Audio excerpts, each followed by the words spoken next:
Polovica semestra už síce za nami, no v Košiciach aj tak nie je núdza o zábavu.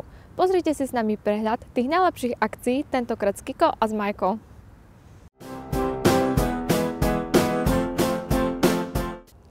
Dá sa cestovať zodpovedne a zároveň sa neunudiť k smrti?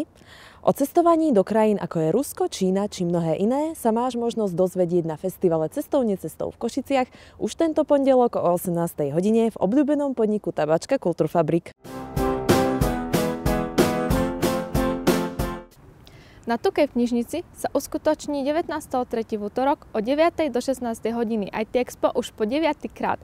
Tak príď sa pozrieť na výstavu tých najlepších IT produktov a prezentácií, budeš môcť konzultovať so zástupcami IT firiem a taktiež sa zúčastniť tomboli. V Košickom kultúrparku 22.3., čiže v piatok, sa uskutoční koncert Lukáša Adamca. Okrem novej produkcie ponúkne i publiku hudobné prepojenie so svojimi hostiami. Koncert s názvom Tancuj mi sa tak stane predzvesťou nového albumu, ktoré vidie tento rok. Bojuješ s jarnou únavou a chceš sa po zime poriadne naštartovať? V sobotu 23.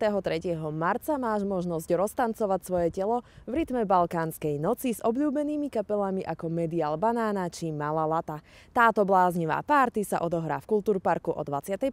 hodine. Máš rád šport, pilates, power jogu alebo stretching? Poď si zacvičiť každý útorok a štvrtok o 18. hodine v Blackboxe Tabačke. Vstup je 3 €.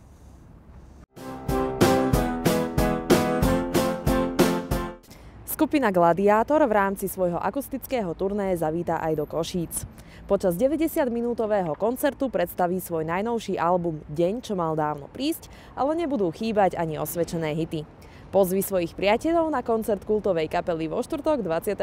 marca do Kultúrparku o 19. hodine. Ako vidíš, Košice žijú hudbou a my dúfame, že sme ťa naladili na tú správnu notu. Vidíme sa pri ďalšom týždeni.